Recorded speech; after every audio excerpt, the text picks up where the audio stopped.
Or a leopard.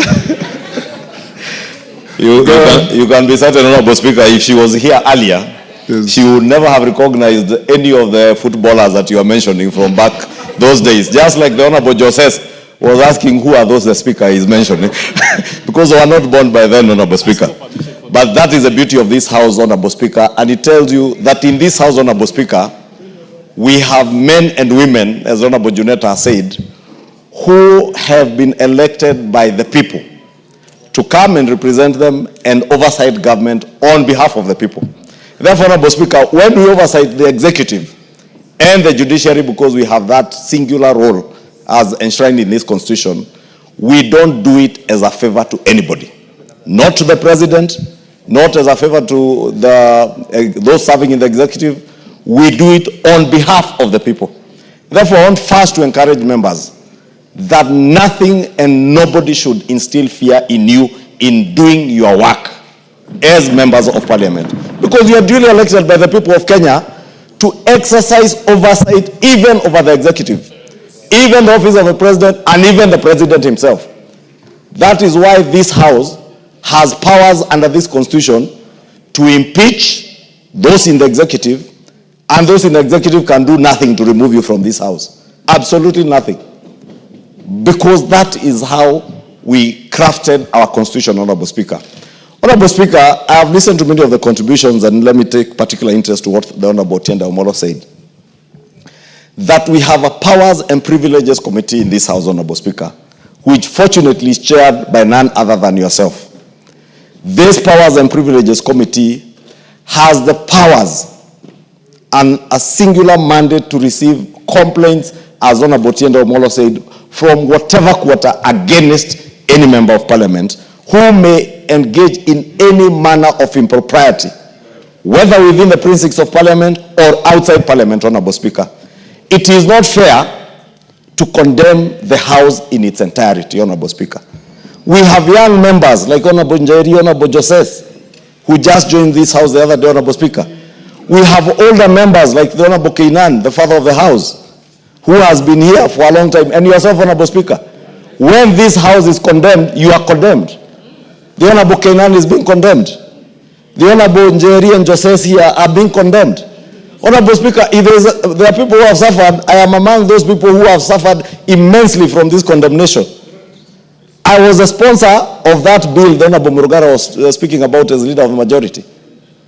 I saw yesterday when figures of 150 million shillings were mentioned that relate to the Senate.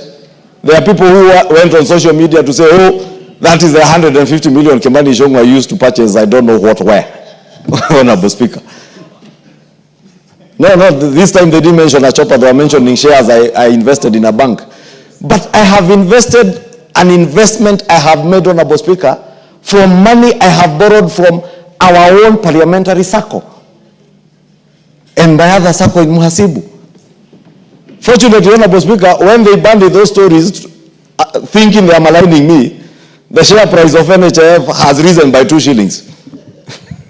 And therefore that investment, by the very essence of their maligning stories, has gone up. And today I can liquidate them, pay off my loan, and walk home with a clean, tidy amount, tidy sum. But you cannot vilify me for that.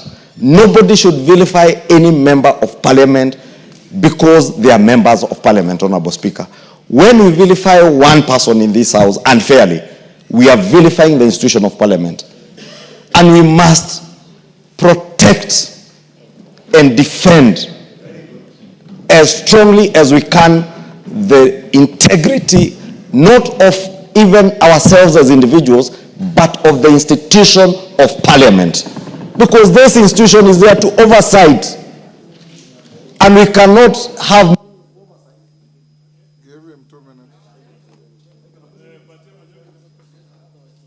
minutes. Honorable Speaker, I was saying we cannot have meaningful oversight over the executive if we are seen to be beyond reproach, Honorable Speaker.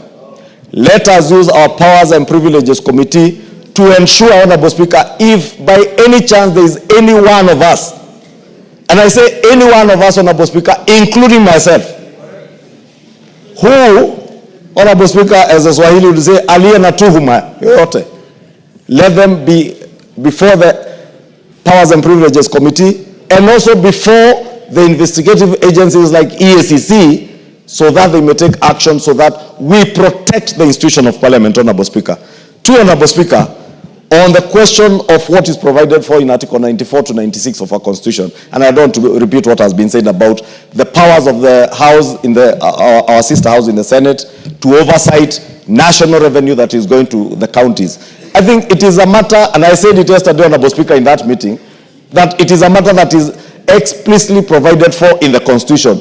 We cannot amend this Constitution by vilifying the institutions of Parliament, whether it is the National Assembly or the Senate. Let us just purpose to live by the tenets of this Constitution. Honorable Speaker, NGCDF. Again, NGCDF is vilified and attacked in this fashionable thing to attack members of Parliament. NGCDF does not belong to members of Parliament. The Kikuyu NGCDF does not belong to Kimani Ichungwa. Neither does the Elders NGCDF belong to the Honorable Kainan Mohammed. Adam Kainan.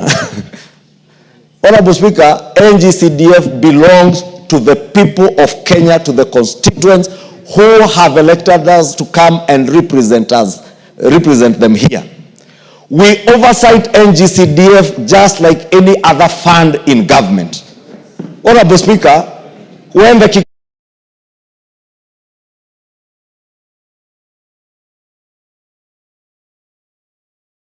to their sittings, they called my fund manager and the board officials here, the board CEO, NGCDF board CEO. Therefore, Honorable Speaker, we must also protect NGCDF, not for our own sake, not because we have anything to do with NGCDF, because it has everything to do with delivery of public good and services to the people who have elected us to represent them, Honorable Speaker.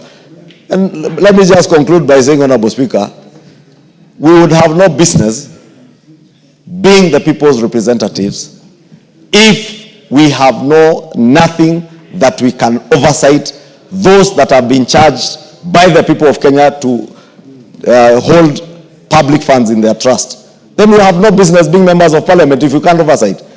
We will have no business being members of Parliament if you will be able to go to your constituency. You will find at a time like now when it is cold and rainy, a school latrine has sunk or a roof has been blown away, and you cannot influence anything, Honorable Speaker, with the NGCDF committees to ensure that you make good the lives of the people who have elected you. We must protect NGCDF with our blood and our souls, Honorable Speaker, in this House. We must. And we must tell everybody, Honorable Speaker, even those who are in the county governments, Honorable Speaker, and we have said it numerously, we are not in competition with the county governments. NGCDF, as Chepkonga has said, the new NGCDF Act of 2015 makes it very clear what role NGCDF plays in education, in security, Honorable Speaker. We amended the Act here the other day, Honorable Speaker, to even remove the contentious issues that were there before, like sports, and we removed them, Honorable Speaker, because we want to live and abide by what is provided for in this Constitution. Therefore, Honorable Speaker, let me say, we must, as a House, stand together, stand strong, and walk with our heads high, Honorable Speaker.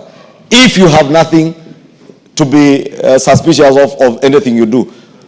Finally, Honorable Speaker, let me ask ourselves, the things we say, the things we do out there also portray something of us. The things that were said here of the finance bill last year, Honorable Speaker, that members were being paid to vote this and that, Honorable Speaker, those are the things that lower the dignity, and we keep saying, lower the dignity of this House and entertain even those who are vilified.